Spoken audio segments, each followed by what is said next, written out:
Hello everyone, and welcome to my Days of Our Lives official channel. I hope everyone is having a wonderful day. Before we begin, please hit the subscribe button and give this video a thumbs up. Holly rips into Nicole for being a bad mama, and Alex makes Theresa an offer. Kate brings Lucas books and treats at the friary. He's especially happy for the books since he doesn't have Wi-Fi. He's so wearied, he looks forward to matins when he prays to get out of there, to see his family, and get his life back. Upon entering small bar, Marlena sits with Alex. Having heard from Brady, Marlena prodigies if he has an ulterior motive for seeing Kristen. Before they can get into it, Paulina arrives for her regale date with Marlena. Alex lays the sweet talk on thick with the mayor before heading out. Paulina hopes Alex is a case of Marlena's because she's guessing he needs some help. At small bar, Paulina regards Alex, who wears a capricious expression. An amused Marlena observes Brady and Theresa bring Tate home to the extension.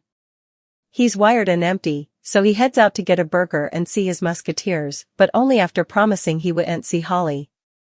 Further, Allison Sweeney's father reviews Hallmark movie Nicole process Holly to the DiMera living room to bandy her discipline. She'll write factual letters of reason to Tate and his parents. Holly points out Tate knows how sorry she is. Nicole is surprised he forgave her. Holly asks if her mama ever will. At the friary, Kate says she's soliciting too, but Lucas was hoping she could do further than that. Kate reminds him the deal to dock his judgment was no way perfected. Lucas retorts it's not his fault he got attacked before he could get the goods on Clyde. Since Harris got him into this mess, Lucas needs the operative to start keeping his pledges. Kate vows to go to the governor if Harris doesn't come through. As Marlena and Paulina have a drink, Paulina's allowed one per day on her new diet. Paulina bemoans being put in insulation for her forthcoming iodine treatment. She also tells Marlena about Lexi curing her when she flatlined and giving Abe his memory back. Combined with Hale, Kate's voice in the charnel when she was apparently dead, Paulina prodigies if she has redundant sensitive perception. Nothing would surprise Marlena presently. At the townhouse, Theresa and Brady rejoice in their agony being over. When Theresa notes she'll have to move out of Tate's room, Brady suggests she sleep in his bed, he'll sleep on the settee. She passes. Her moving out is presumably stylish for everybody. Brady will miss having her around. They partake an emotional clinch before she leaves. At the manse, Nicole tells Holly that, of course, she forgives her, but she questions her medicine use. Holly explains she was taking medicines for many weeks and got them from Academy. But she promises no way to use again. Nicole asks if she's habituated or had a drink since also. Holly confesses she had some champagne after the christening. She was nervous and spooked about coming clean. Nicole thanks her for being honest, but she just proved she can't be trusted. She orders her to go to Remedy, and if they suppose she needs farther treatment, also fix it is. An outraged Holly snarks that Nicole had a many drinks when she was her age. "Don't you dare throw my history in my face," Nicole shouts. She grounds the teen indefinitely, demanding her phone and auto keys. Further, what happened to Gibson on Chicago Fire? At the friary, Kate makes Lucas promise not leave no matter how wearied he gets. Clyde is out there and wants vengeance. Lucas muses he'll no way be safe until Clyde is dead. Marlena and Paulina raise blend spectacles over a table at small bar. Marlena offers to pull some strings to visit Paulina while in treatment.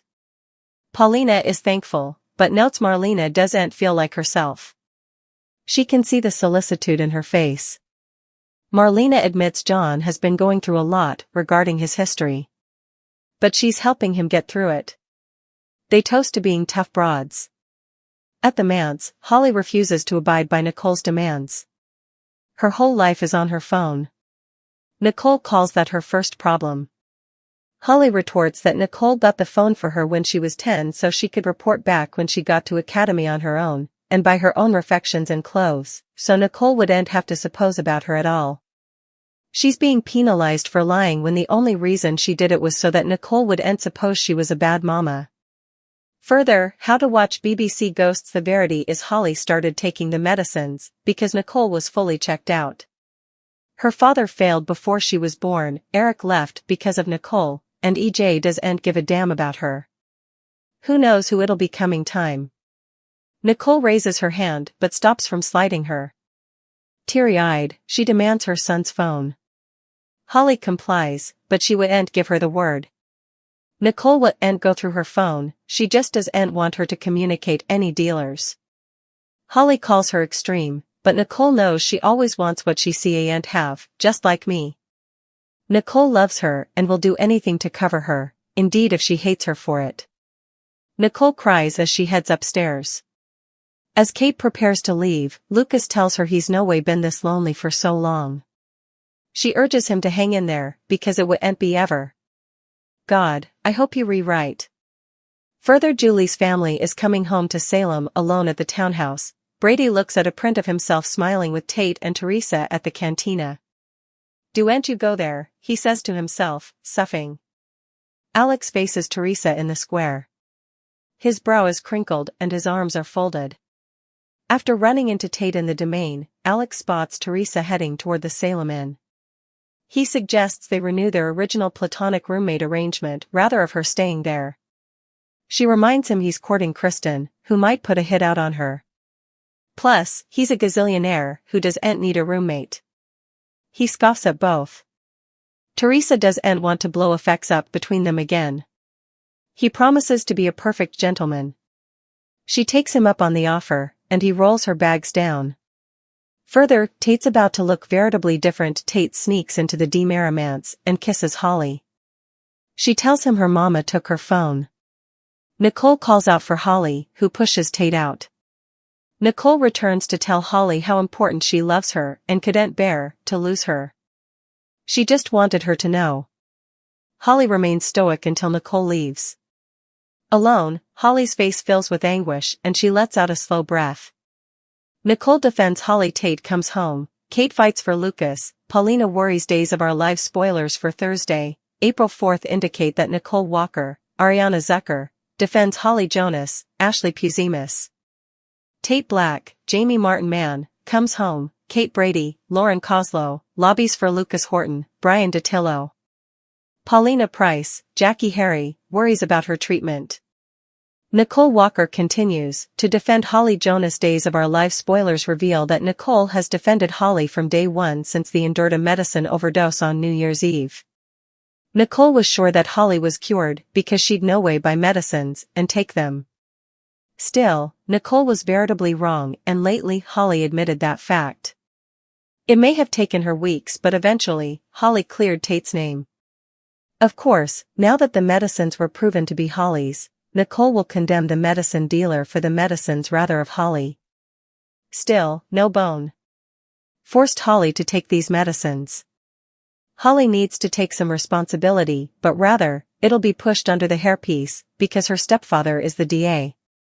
Tate has been penalized for weeks. Should Holly not have to face some responsibility too? DOOL spoilers. Tate Donovan is eventually released. Theresa Donovan's, Emily O'Brien, son is eventually coming home, which means she can go back to making herself rich by marrying Alex Kyriakis, Robert Scott Wilson. Of course, that's handed Xander Cook, Paul Telfer, doesn't figure out the Verity first. After all, Theresa and Constantine Meliunis, John Capellos, started this scheme, but the Verity has to come out ultimately. Alex will invite Theresa to move back in with him, but he has some reservations. Does Alex want Tate to move in as well? Will Alex contend on no talk about marriage? Where does Brady Black, Eric Martsolf, factor into this equation? After all, Theresa may not jump to admit it, but she still has passions for Brady as well. Maybe Alex's cooperation with Kristen Demera, Stacey Hayduke, comes out. Kate Brady fights for Lucas Horton's freedom. Kate is another parent who feels like their child isn't getting a fair shake. Of course, all maters like to believe their children are innocent. Still, Kate knows better. Kate knows several effects that were done to Sammy Brady, ex-Allison Sweeney, and none of them were fair to her. Moreover, maybe Lucas should have allowed of that first.